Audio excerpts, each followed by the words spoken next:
जहाँ तक 9 मई के वाक़या का तल्लुक़ है, अफवाज पाकिस्तान शोदा की उन यादगारों पे हमला करना, GHQ पे हमला करना, कोर कमांडर हाउस पे हमला करना, मियाँ वाली बेस पे हमला करना, वो हमला आवर मुल्क दुश्मनी के मुर्तकिब हुए। ऐसे लोगों को करार वाकई सजा मिलनी चाहिए। जो कुछ हुआ बुरा हुआ, बहुत बुरा हुआ।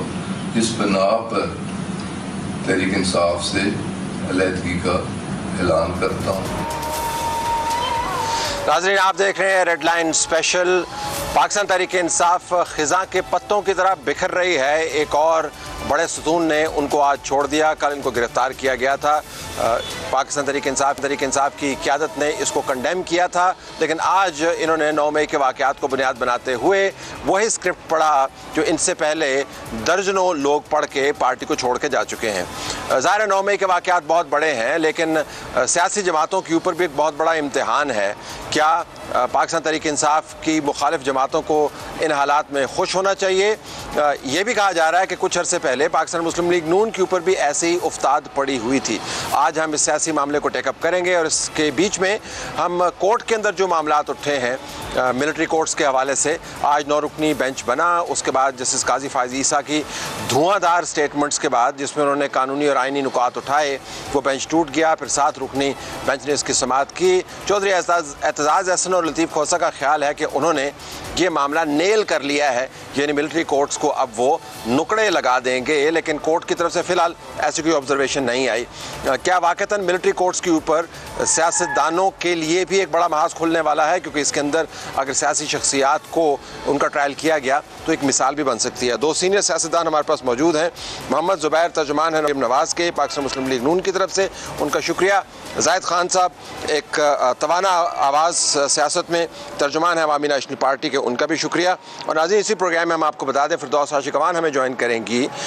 उनकी तोपों का रुख अब उनके फॉर्मर बॉस की तरफ हो गया है, उस्मान बुज़दार, जिनको आज नैब ने तलब किया था लेकिन वो कोर्ट में हाज़िर नहीं हुए। उनकी करप्शन की दास्तान फिरदौस आशिक अवान सुना रही हैं, उनसे भी ज़रा बात करेंगे। ज़ुबैर साहब, coming straight to you, Pakistan Muslim League Noon के साथ भी ये हो रहा था डेढ़ साल पहले, अब PTI के साथ भी हो रहा है। दोनों में फ़र्क आपको क्या लगता है?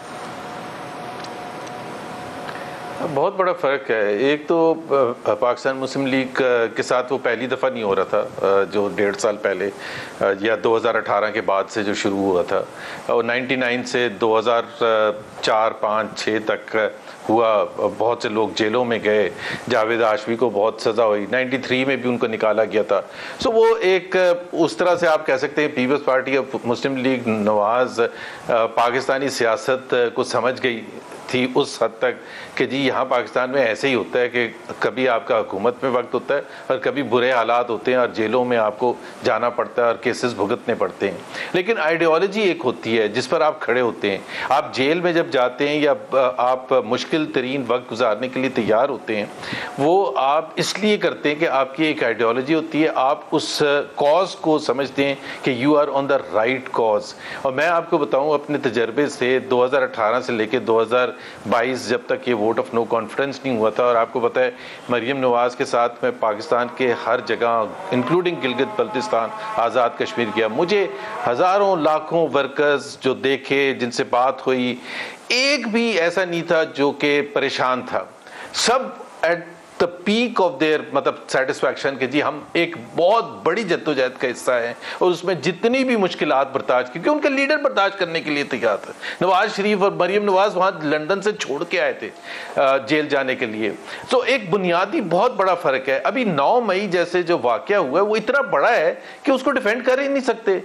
आज हुमायूं अख्तर ने भी आपने सुनाया नहीं, बट बाकी भी जो हैं वो 9 मई को बुनियाद बना के कुछ देर से कुछ जल्द रियलाइज़ कर रहे हैं कि जी पार्टी कहाँ किस हद तक ड्रिफ्ट कर चुकी थी कि उसके बाद उसका जो नॉर्मल सियासत करना है वो भी सबके लिए मुश्किल हो गया था। तो आप ये फरमा रहे हैं ज़ुबैर साहब, कदा कलामी, आप ये फरमा रहे हैं कि आपकी जमात के नजरियाती कारकुनान और लीडरान खड़े रहे, पाकिस्तान तहरीक इंसाफ के लोग भाग निकले, लेकिन जो सियासत में जोड़ तोड़ होती है, जिन वजूहात की बुनियाद पर होती है, उसमें आपको कोई ख़ास सिमिलैरिटी नज़र नहीं आ रही नून लीग और पाकिस्तान तहरीक इंसाफ के साथ जो हो रहा है? नहीं, पाकिस्तान तहरीक इंसाफ के साथ जो हो रहा है, एक तो ये मेरा ख्याल है थोड़ा सा डिफ्रेंशिएट करने की बात है कि 9 मई का वाकया कोई भी, चाहे वो सियासतदान इस वक्त तक जुड़ा हुआ भी है पीटीआई के साथ, चाहे वो सांसद उमर हैं या और भी बहुत से लोग हैं जो कि पीटीआई के साथ हैं, वो 9 मई को डिफेंड नहीं कर रहे, बल्कि असद ने तो उस हद तक जाके कहा कि 9 मई तो होना था। जिस किस्म की सियासत इमरान खान ने करने का फैसला किया था वो तो 9 मई होना था। ये तो असद ने कहा है, मैं नहीं कह रहा। सिर्फ मुझे इख्तलाफ ये है कि वो उसको जोड़ रहे हैं वोट ऑफ नो कॉन्फिडेंस के बाद के हालात से। मैं उसको जोड़ना चाहता हूँ पीछे लेके जाके, जब से इसकी बुनियाद पड़ी थी वो उस नफरतों के बेसिस पर बनी थी जिसमें हम पॉलिटिकल राइवल्स नहीं रहे थे, we were given enemy status. और एनिमी स्टेटस का मतलब ये था कि पीटीआई के लिए, पीटीआई लीडर्स के लिए, उनके आर्म सपोर्टर के लिए, उनके पढ़े लिखे लोगों के लिए we were bad people, we do bad things. हम कुछ भी कर सकते हैं पावर और पैसे कमाने के लिए, हम एक नॉर्मल इंसान नहीं है। ये फैमिलीज में भी आपने देखा होगा और मैंने खुद फेस किया है उस किस्म की चीजें। तो ये तो नफरतों की बुनियाद पर वोट ऑफ नो कॉन्फिडेंस के बाद फौज को भी घसीट के बीच में ले आए, रिलीजन का भी एलिमेंट डाल दिया। अच्छा। एक तरफ करबला का नजारा पेश किया गया। मैं इसके ऊपर वापस आऊंगा कि खानदानों को कैसे मुतासर किया, नफरतों की बुनियाद कैसे रखी, नफरतें फैली कैसी। जरा जायद साहब आपके पास जाना चाहूंगा। पहले तो जरा देखिए कि जो शिकस्त और रेख्त है, जो टूट फूट है पाकिस्तान तहरीक इंसाफ के लिए, क्या ये बाकी सियासी जमातों के लिए लम्हा फिक्रिया होना चाहिए, या जिस तरह अभी जुबैर साहब फरमा रहे थे कि उनकी जमात के साथ इतनी मरतबा हो चुका है कि उनको पता है हाउ टू हैंडल इट। तो आपका मैं ज़रा तज्जिया जानना चाहूँगा इस पर। देखिए तरत भाई, एक तो आपको हमारी हिस्ट्री मालूम है, हम तो अंग्रेज के वक़्त से यही इन्हीं चीज़ों का शिकार होते हैं, लेकिन हमारे जितने कुव्वत के और जितने भी हमारे लोग थे तो डर के खड़े रहे। और जब दहशतगर्दी शुरू हो गई तो आपको पता है कि उस दहशतगर्दी का भी हमने किस तरीके से मुकाबला किया, लेकिन हम झुके नहीं उसके आगे और ना हमने सरेंडर हो गए। मैं इस बात से कहते नजर कि जो पीटीआई का है, पीटीआई बनाई गई थी तो जो बनाई गई थी अगर टूट गई थी उसमें उनका क्या कसूर है। लेकिन एक बड़ी बात जो है मैं आपके नॉलेज में लाना चाहता हूँ, मुझे तो ये लॉ मिनिस्टर तो बड़ा नाहल बंदा लग रहा है, और जो अटॉर्नी जनरल बनाए वो तो ऐसा है कि वो जजों का मेरे ख्याल में स्पोक्समैन बना हुआ है। आज जो कुछ हुआ या जो ये इसके बाद जो कुछ होगा, या जिस तरीके से वो ये जो लाहौरी ग्रुप जिसमें 2 वकील भी अभी शामिल हो गए, जो बड़े बूढ़े हैं, जो मजे जवानी के मजे तो पीपल पार्टी में दोनों ने लिए थे, आज बूढ़े हो गए तो बेटों के लिए पीटीआई की तरफ मुड़ के जा रहे। अब मुझे आप बता दें कि जब अटॉर्नी जनरल खड़े होके उससे वो पूछता है, बात करता है, तो वो सिर हिलाता है। वो नहीं कहता है कि कल एक इनका मुस्लिम लीग का एक वकील आपके सामने बात कर रहा था कि जी ये गलत हुआ है क्योंकि ये 2 वकील अंदर मिले और फिर उसके बाद ये इसने वो केस लगा दिया। तो क्या अटॉर्नी जनरल की मुंह में या डर रहा था कि अटॉर्नी जनरल ये कहता है कि जी आप जिन वकीलों की आप केस आप सुन रहे हैं, यानी काजी साहब खड़ा हो गया तो इसको भी खड़े हो जाना चाहिए थे। और उसने कहा था कि मैं तो फेडरेशन की नुमाइंदगी करता हूँ, मैं तो रियासत की नुमाइंदगी करता हूँ, लिहाजा आप जो कुछ कर रहे हैं इससे मेरे इख्तिलाफ है। मैं आपके सामने न खड़ा होता हूँ, न मैं आंसर देता हूँ, न मैं जवाब देता हूँ। क्या आपका एतराज आम अल्फाज में आपका एतराज क्या है कि मुस्लिम लीग नून की हुकूमत के नुमाइंदगान ने कॉम्प्रोमाइज कर लिया है, क्या कर लिया? आपका एतराज क्या है? मुझे ये इतराज है कि मैंने बहुत पहले आपको कहा था तलत भाई कि ये लोग बुज़दिल है, ये जो हमारे हुक्मरान है, जो हमारा मॉनिटर इस वक्त है वो बुज़दिल है।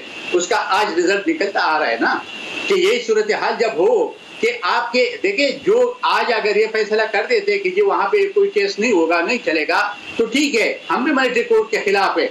लेकिन क्या फिर ये हर एक जगह उड़ के आके यही काम करेगा तो फिर उसके लिए कौन उसको रोक सकेगा? क्या इराक बनाना है, क्या हमें लीबिया बनाना है? तो आपकी मर्जी है, क्योंकि हमारे मुल्क में तो पहले बहुत जते हैं, अगर कोई भी जता कल उठता है और आटते हैं और वो अटैक्स करते हैं और उसके खिलाफ। और ये जो कहते हैं चीफ जस्टिस साहब जो बेटा है वो कहते हैं कि मिलिट्री कोर्ट नहीं होनी चाहिए, तो जो 3 साल पीटीआई की हुकूमत में मिलिट्री कोर्ट चल रहे थे उसको कहते थे क्यों इतराज नहीं किया? और जो मिसिंग पर्सन की बात करते हैं तो जो बलूची गायब हो रहे, जो पुख्तून गायब हो रहे, उसके लिए इसमें जरूरत होता ना, ये बता देता। लेकिन ये इसलिए कि पंजाब है, हम जो हमेशा के लिए थे कि लाहौर पाकिस्तान है, पाकिस्तान लाहौर है, उसका रिजल्ट आज आपके सामने निकल आ रहा है। और अगले दिनों में आप ये छोड़ दे कि जी लोग टूट के जा रहे, लोग टूट के जाएंगे नहीं, ये लोग फिर जाके बैठेंगे, क्योंकि जो हमारे बिल्कुल मुख्तसरन मैं जुबैर साहब के पास जाना चाहूंगा, लेकिन आप बिल्कुल मुख्तसरन मुझे बताइए एक जुमले में, इस तमाम अमल से आपको बतौर सियासतदान परेशानी फील होती है या नहीं? भाई ऐसा है कि मैं तो आज तो मैं इस अदालत की रवैये से तो बहुत मायूस हो चुका हूँ, और मैं ये समझ रहा हूँ कि मेरे ख्याल में ये मुल्क आगे चलेगा नहीं। जिस तरह पहले हमने कहा था उस तरह की बात होगी। आज अगर कल ये फैसला देता है तो आप मुझे बता दें उसके बाद क्या इस मुल्क का बनेगा, वही इराक बनेगा ना। अगर ऐसी साहब ये सियासी मैप देख लीजिए, सियासी मैप देख लीजिए कि एक जमात जिसने पाकिस्तान को रूल किया 3.5 साल, खैबर पख्तूनख्वा को रूल किया उसने 9 साल, जो बड़े जोम के साथ आई, वो मुकम्मल तौर पर अब तहलील होती हुई नज़र आ रही है। दूसरी तरफ जो निज़ाम मौजूद है उसके ऊपर हुकूमत की अंदर जो जमातें मौजूद हैं उनके अपने एलाइज़ आप समझ लें, वो उन पर एतराज़ भी उठा रहे हैं कि आप तड़ नहीं दिखा रहे। तो बुनियादी तौर पर तो सियासतदान जो तहलील हो रहा है उसके लिए भी मुसीबत है, जो इस वक्त जिसकी तकर्री हुई है हुकूमत में वो भी मुश्किल में है। तो इसमें तो किसी के लिए कोई खुशी नहीं है कि है। बिल्कुल आपका I think it's a very important point. I don't think so कि पीटीआई अगर धर्म भरम हो रही है और नीज़ तो नाबूद हो रही है या जो भी आप कह लें, उसमें कोई खुशी की बात है। एक पॉलिटिकल पार्टी इमर्ज होके आई थी जो रिप्रेजेंट, उसके पीछे बहुत पढ़ा लिखा क्राउड भी था, हज़ारों लाखों लोग थे उसके चाहने वाले, अब भी हैं, मैं ये नहीं कह रहा। और उसका इस तरह से डिसइंटीग्रेट होना कोई खुशी की बात नहीं किसी के लिए भी।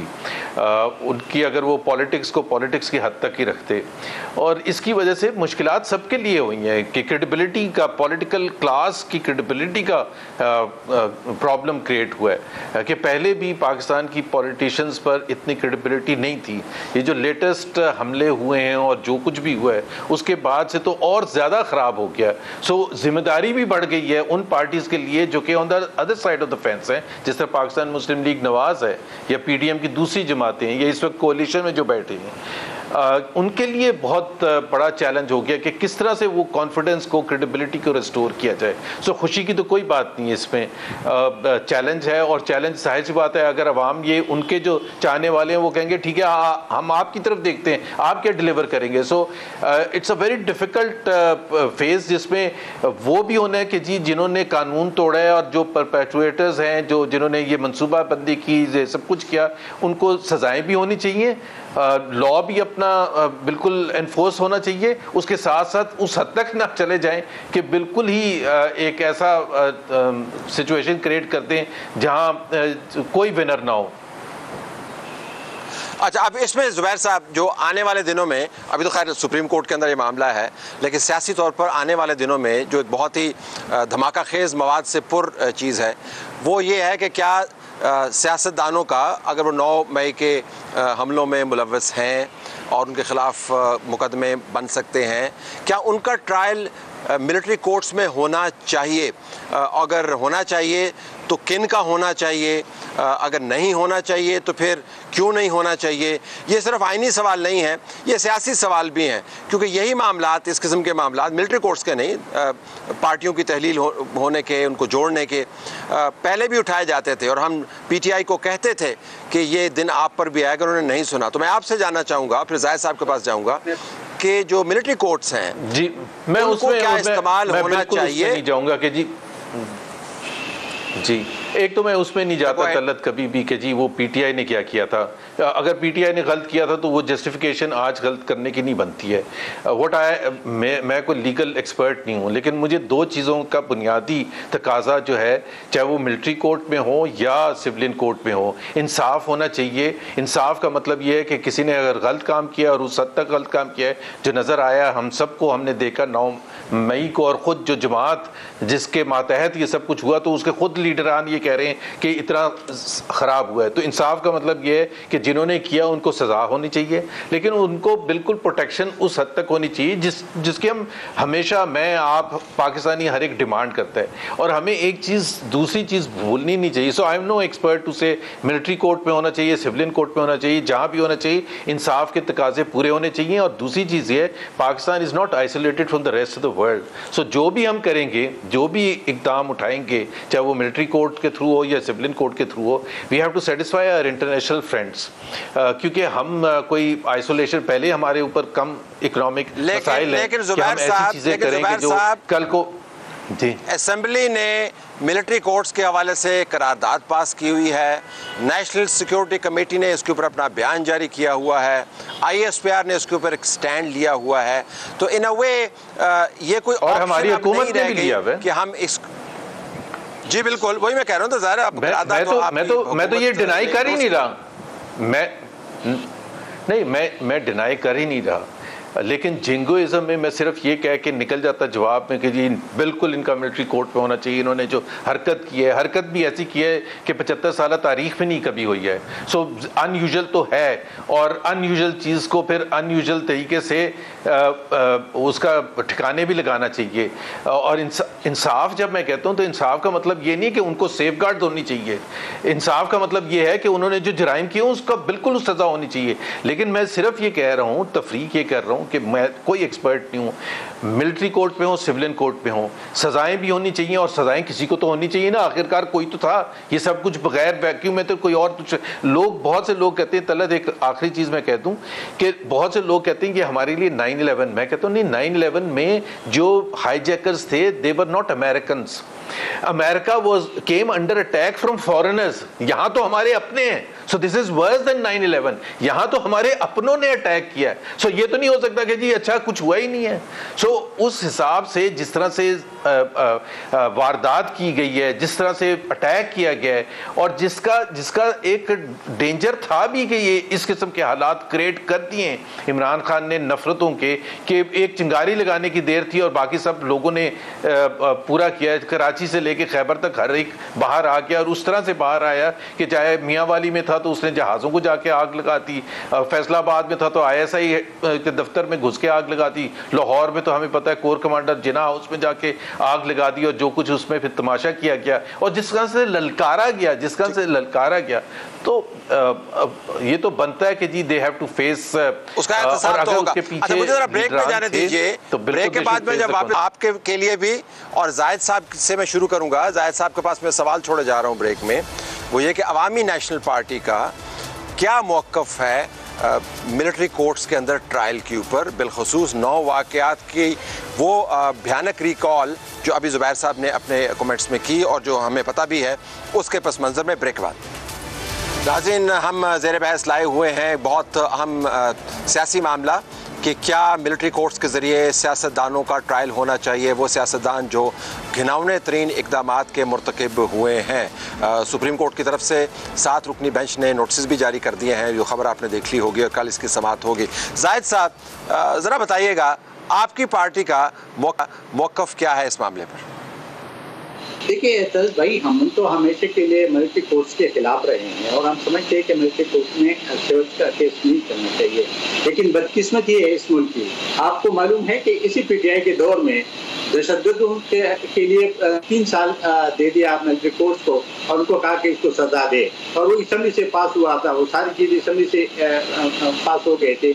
इसलिए कि सिविल कोर्ट्स पे इतिमाद नहीं था कि शायद ये सजाएं दे या इनको रोके या कुछ कर ले, तो इसलिए उनको दे दिया था। अब आप इस वक्त मुझे आप बता दें कि एक चीफ जस्टिस साहब बैठता है और वो एक हाई कोर्ट से इमरान खान को गिरफ्तार करके लेके जाते हैं नेब, और नेब की कस्टडी में देता है, और मर्सिडीज जाते हैं सुप्रीम कोर्ट से, और वो कस्टडी से उठा के लेके आपके सुप्रीम कोर्ट में ले कहते हैं, और वहाँ पे वेलकम करते हैं। फिर वेलकम के बाद फिर जब सुबह हाई कोर्ट इस्लामाबाद में जाते तो कहते हैं कि आज में भी हमने इसको जमानत दी, और आइंदा के लिए भी हम जमानत इसको दे रहे हैं कि कोई भी केस इसके खिलाफ हो तो आपने नहीं पकड़ना इसको। फिर आपकी खासकर लाहौर हाई कोर्ट और उसके माथे जो लोअर कोर्ट से, या इस्लामाबाद सुप्रीम कोर्ट, या इस्लामाबाद हाई कोर्ट, उसके अंडर जो लोअर कोर्ट है, वो तो तमाशा बना ही रखा हुआ है। मुझे बता रहे किसको सजा मिलेगी इस सूरत हाल में? आज तक इमरान खान की जो आयत होती है वो तो जाते नहीं है। जब वो अदालत में नहीं जाते हैं तो कोई और बंदा पाकिस्तान का कोई ऐसा बंदा जिसका मैंने पहले जिक्र किया कि आपने उसके लिए आवाज उठाते ना, चीफ जस्टिस साहब बलोची जो गायब हो रहे थे या पुख्तून जो गायब हो रहे, उसके लिए क्यों नहीं कर रहे? इसलिए कि ये लाहौर की लड़ाई है, तख्ते लाहौर की लड़ाई है, और तख्ते लाहौर के लिए वो हर एक चीज मुल्क के दाव पे लगा रहे। मुझे तो ये मैं एक बात बताना चाहता हूं, मुझे तो ऐसे नजारा नजर आ रहे कि सियासत को छोड़ो कि ये मुल्क आगे बचेगा कि नहीं बचेगा। जो ये आज भी जो उन लोगों ने जो रिमार्क्स किए और कल वो फिर इस पे रिमार्क्स देंगे और वो फैसला देगा, तो इसका ये मतलब है कि जो लोग गए हुए और जिन लोगों के ऊपर सबूत और सब चीजें मौजूद है और उसको कहेंगे कि इसको रिहा कर दो, तो फिर आप मुझे बता रहे फिर इस मुल्क में जत्थे तोड़े हैं।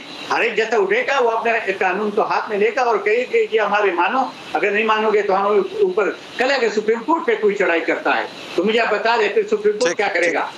तो ये सूरत हाल जो अंदाज की बनी हुई है और खासकर इसकी जिम्मेवार जुडिशरी में समझता हूँ। और ये जो 3 जज लाहौरी जज है और जो 2 वकला साहिबान भी मिले, अब ये हुकूमत में इतने भी जबान नहीं है, ये हुकूमत के जो अटॉर्नी जनरल है उसमें भी जबान नहीं है कि भाई ये वकील तुम्हें मिले कल तो आज आपने उसका केस लगा दिया, ये कैसे मुमकिन है? ये तो ये अदालत है, ये इनसे इंसाफ के तो को कर सकते हैं, तो यहाँ तो इंसाफ नहीं होगा। जुबैर साहब से टुवर्ड्स द एंड मुझे जुबैर साहब को आचार्य जी, ठीक है जुबैर साहब, ये एतराज़ आपने सुन लिया। एक तरफ इतने भयानक वाक़यात, इंसाफ का तकाजा, दूसरी तरफ ये एतराज़ कि आपकी हुकूमत जो है it is not doing enough to highlight these issues कि आम निज़ाम जो है ज़ाहिद साहब के बयान के मुताबिक वो रिग्ड है इमरान खान की फेवर में, पंजाब बेस्ड पॉलिटिशियन की फेवर में, वहाँ से आपको इंसाफ नहीं मिलेगा। Your take? मेरा ख्याल है ये तो इतराज़ अब ख़त्म हो जाना चाहिए और बहुत अरसे पहले, ये पहले बिल्कुल शुरू के 30-40 साल तक तो जायज़ बनता था कि पंजाब के सियासतदानों को स्पेशल ट्रीटमेंट दी जाती है, लेकिन मियाँ नवाज शरीफ प्राइम मिनिस्टर थे पंजाब के और उनको हटा के बेनज़ीर भुट्टो शहीद को बना दिया गया था। और जनरल परवेज़ मुशर्रफ एक महाजिर जनरल थे, उन्होंने पंजाबी प्राइम मिनिस्टर को उठा के बाहर कर दिया और पूरी फ़ौज ने साथ दिया जनरल परवेज़ मुशर्रफ का। तो मेरा नहीं ख्याल है कि पंजाब के लिए अब कोई स्पेशल ट्रीटमेंट, और सबसे ज़्यादा आवाज़ें भी जो हमदर्दी की, चाहे वो मियाँ नवाज शरीफ ने शुरू की थी, he reached out to all the nationalist parties, चाहे वो बलूचिस्तान की हों, चाहे वो सिंध की हों या कोई और हों, ये समझते हुए और ये रिकग्नाइज करते हुए कि जी छोटे सूबों या बंगाल में बहुत ज़्यादती की गई थी और उसमें सबसे ज़्यादा जिम्मेदारी जो थी वो पंजाब के लोगों की थी, चाहे वो फौज के थ्रू था या कुछ और था, तो वो जिम्मेदारी हम महसूस भी करते हैं। और ये तख्ते लाहौर की लड़ाई नहीं हो रही, तख्ते पाकिस्तान की लड़ाई हो रही है। मेरा ख्याल है इसको अब उस तरह से नहीं देखना चाहिए कि जिस तरह से जाहिद साहब ने डिफ़ाइन किया, मैं तो बिल्कुल भी नहीं उस तरह से देखता। और हमारे ये तो मेरे खैर ज़्यादातर लोग, आप भी पंजाब में बैठे Talat, I don't think so this is a matter of debate कि जी पंजाब के कौन जजेस हैं और पंजाब के बाहर के कौन जजेस हैं। अगर इस तरह से हमने डिफाइन, लेकिन एक पॉइंट ऑफ व्यू है जिसको हम इग्नोर जुबैर साहब नहीं कर सकते, एक पॉइंट ऑफ व्यू है जी, बिल्कुल होगा मुश्किल और ये बड़ा एक तकलीफ दे तज्जिया भी है, लेकिन जो बाज़ शवाहिद हैं आइन को जब लाहौरी जज 3 बैठते वो 63A को रीराइट करते हैं, तो फिर मुझे आप बता दें कि ये मैं फिर ये इल्जाम ना लगाऊं तो फिर क्या करूं? तो खैबर पख्तूनख्वा में भी तो इलेक्शन था उधर। Okay, I leave it there. I am sure हम देखिए अगले 1 मिनट में मामला नहीं तय कर सकते, तो प्रॉब्ली एक और नशिस्त इसके लिए होगी। बता, दोनों मेहमानों का बहुत शुक्रिया। ब्रेक में जाते हैं, ब्रेक के बाद फिर हम ज़रा उस्मान बुज़दार साहब को याद करेंगे। नाज़रीन, आइए अब हम बात करते हैं डॉक्टर फिरदौस आशिक अवान से, जो सेक्रेटरी हैं, सेक्रेटरी इत्तलात इस्तेहकाम पाकिस्तान पार्टी की। उन्होंने उस्मान बुज़दार के बारे में बातें की जो एक्स CM हैं पंजाब के, और बताया कि इन्होंने करप्शन की जो दास्ताने रकम की हैं उनका कोई सारे नहीं है। फिरदौस साहब अस्सलाम वालेकुम। वालेकुम अस्सलाम। फिरदौस साहब, जो उस्मान बुज़दार हैं उनके बारे में ये कहा जाता था कि वो किसी को रिप्रेजेंट करते हैं, लेकिन मैं आपके बयानात देख रहा था, आपने जो ट्वीट भी किया, जो बयानिया बनाया, वो ये कि लगता है कि वो ख़ुद बहुत बड़ी करप्शन की सरबराही कर रहे थे। इसकी क्या वजह है? क्या वो किसी की नुमाइंदगी कर रहे थे या करप्शन की सरबराही कर रहे थे आपकी मालूमात के मुताबिक? तलत भाई, बेसिकली देखें, एक होता है पपेट और एक होता है पीछे उसकी डोरियां हिलाने वाला, एक होता है फ्रंट फेस और एक होती है पीछे उसके साथ जुड़ी एक नेटवर्किंग और एक पूरी टीम वर्क। चूँकि जानबूझ के एक ऐसे शख्स को इस पोस्ट के लिए चुना गया या चुनवाया गया या उनके नाम कुर्रा फाल निकाला गया जो पॉलिटिकली इतना कह लें कि पजीराई नहीं रखते थे, जो सोशल सर्कल में वेल कनेक्टेड नहीं थे और जो अपनी इंडिविजुअल फेस वैल्यूज़ उस तरह से ना मीडिया में, ना सिविल सोसाइटी में, ना पॉलिटिकल लैंडस्केप में कहीं एग्जिस्ट करते थे। वो शख्स इसलिए चुनेंगे कि उनको जिस तरह का हुक्म मिलेगा उसकी वो पाबंदी करेंगे और वो एक मुजस्मे की तरह सीएम ऑफिस में बैठेंगे और उनको डिक्टेशन मिलेगी और वो फिर पपेट की तरह उस डिक्टेशन पे अमल करेंगे और एट द एंड जो चीज़ वो बेनिफिट्स ज़ाहिर है उनको भी पता होगा कि ये बेनिफिशरीज का जो टोला है उसके साथ जुड़ा जो उनका इंटरेस्ट है वो भी लुक आफ्टर किया जाएगा। तो ये तो क्या फिर डॉक्टर साहब वो एक मासूम किस्म का जरिया थे करप्शन करने का, या करप्शन खुद भी की? क्योंकि मैं आपके बयान सुन रहा था, उसमें तो लगता है कि उन्होंने खुद बड़े करप्शन की दास्तानें रकम की और फिर आपको शवाहिद भी देने होंगे, सिर्फ इल्जाम पे बात नहीं बनेगी, आपको शवाहिद क्या है? बड़ी इंटरेस्टिंगली ये हुआ कि एक है कि उनको किसी ने यूज़ किया और उनको डिक्टेट करके through WhatsApp, through different telephonic instructions या मिल के या जो भी मोड ऑफ कम्युनिकेशन उसमें इन्वॉल्व हुआ, उसमें उनको इंस्ट्रक्शन आई कि ये करना है, वो उन्होंने किया। एक है जो उनका हिडन पर्सनल गेन और एजेंडा था जो किसी दूसरे ने नहीं कहा करना है, वो उन्होंने अपने डिज़ायर और अपनी ज़रूरियात और अपने जो गेन्स थे, पर्सनल गेन्स, उनके लिए किया। एक वो टोला और नेटवर्क है गैंग ऑफ 5 जिसकी हम बार बार गुफ्तगू भी कर रहे हैं और जिसको मुख्तलिफ नैब के अंदर, एंटी करप्शन के अंदर, मुख्तलिफ हमारे जो करप्शन और करप्ट प्रैक्टिसेस के साथ जुड़ा एक अमल है, उसमें आप टाइम के साथ साथ उनको देखते जाएंगे और वो एंगेज होते जाएंगे, अपने अंजाम को बारी बारी पहुंचते जाएंगे। दूसरा उनका जो रूप और पहलू था वो था कि वो अपने ज़ाती मफाद के लिए जो कुछ कर रहे थे वो प्रिटेंड ये कर रहे थे कि ये किसी के लिए कर रहा हूँ, लेकिन हिडनली वो अपने आप को बेनिफिट दे रहे थे, जिसमें आपको शवाहिद क्या है डॉक्टर साहब, आपको शवाहिद क्या है कि उस्मान बुज़दार ने ये किया? शवाहिद क्या है आपके पास जो कोर्ट के अंदर स्टैंड कर सकते? बिल्कुल तलत भाई, ये 100% फैक्ट बेस्ड मैं वो आपके साथ शेयर भी कर देती हूँ। आप किसी अगले प्रोग्राम में उन फैक्ट्स को साथ शेयर भी कर लीजिएगा और मैं ओपनली ये जो चीज़ें कह रही हूँ उसको चैलेंज भी कर रही हूँ कि अगर मेरी कोई चीज़ जो मैं गलत कह रही हूँ कि उनके अकाउंट से 3000 जो है ट्रांजैक्शंस नहीं हुई, अगर उनके अकाउंट से 80 बिलियन उन्होंने वो बेनिफिशरी नहीं है, उनके अकाउंट से जो है वो जो कैश बॉयज पकड़े गए और जिस के ज़रिए वो सारा नेटवर्क चल रहा था उन्होंने वो स्टेटमेंट्स दे दी हैं। चूँकि ये नैब के अंदर केस है और नैब के अंदर ये सारी चीज़ें एक्सप्लोर करके विद फैक्ट्स एंड फाइंडिंग्स मौजूद हैं, तो मैं वो चीज़ें जिस हद तक मुमकिन हुआ कि उस केस पे असर ना पड़े वो आपके साथ शेयर कर सकती हूँ। बाकी चीज़ें क्योंकि अगर इसमें कोई गलत चीज़ है तो मुझे किसी भी अदालत में वो ले जा सकते हैं और जो मैं हकायक बुशरा बीबी, उनकी फैमिली, उनके भाई और उस्मान बुज़दार, उनके ख़ानदान, उनके साथ जुड़े जो तलख़ हकायक मीडिया में शेयर किए हैं, ये सब वो चीज़ें हैं जिनके मेरे पास सबूत हैं और उनकी सबूतों की बुनियाद पे ये मैंने अवाम के सामने ये एक ऐसा जो वसीम अकरम प्लस का रूप धार के जिसको पंजाब जैसे सबसे बड़े सूबे में एक डिजास्टर क्रिएट करने के लिए बैठाया गया था और चेयरमैन पीटीआई तक ये स्टोरीज पहुंची भी हैं, पहुंचेंगे भी और हर आने वाला वक्त जो है वो वसीम अकरम प्लस और उनके गैंग को एक्सपोज करता जाएगा। 36 तो सिर्फ राडो की घड़ियां हैं। आप तलत भाई एक बात मैं जो कहना चाहती हूँ कि वफाक में तोशाखाना की बात होती है, सूबे के अंदर तोशाखाना किधर गया? जो सूबे के अंदर कोई डिग्नेटरी, कोई रेलिवेंट पर्सन आके या उस सूबे का वजीर आला कहीं विजिट करता है तो उसको जो गिफ्ट मिलते हैं वो किस तोशाखाना में जाते हैं? तो 36 घड़ियां अगर मैं आपसे पूछ पाऊं फिरदौस साहिबा, अगर मैं आपसे पूछ पाऊं, रिकॉर्ड के ऊपर आपने फरमाया था जब आप उस्मान बुज़दार को रिप्रेजेंट कर रही थी कि उनके काम बहुत अच्छे, उनकी तशहीर का मसला है।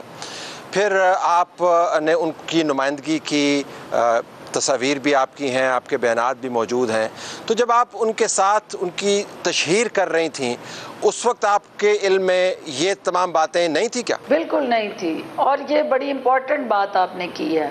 देखिए, एक चीज़ है आप लाइल्मी में कर रहे हैं और आप अपनी पार्टी के बयानिए को, जो पार्टी का नैरेटिव है जो आपको बैठ के कंसल्टेशन से बना के दिया जाता है, आपका काम एज अ स्पोक्स पर्सन उसकी हैमरिंग, उसकी एडवोकेसी और उसकी डिसमिनेशन है।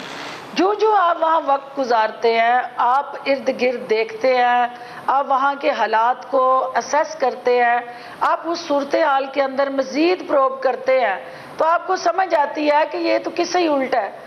यहाँ तो मतलब सारी जो है वो नहरें उल्टी बह रही हैं और यहाँ पे जिसको हम एक साधु के रूप में, एक मासूम शख्स के रूप में सारा दिन उसकी कवाली गा रहे हैं, उस शख्स के बैकग्राउंड में जुड़े जो मकरू और स्याह कारनामे हैं वो इतने तकलीफ दे हैं कि उसी की बेस पे मैंने व्हाट्सएप किया।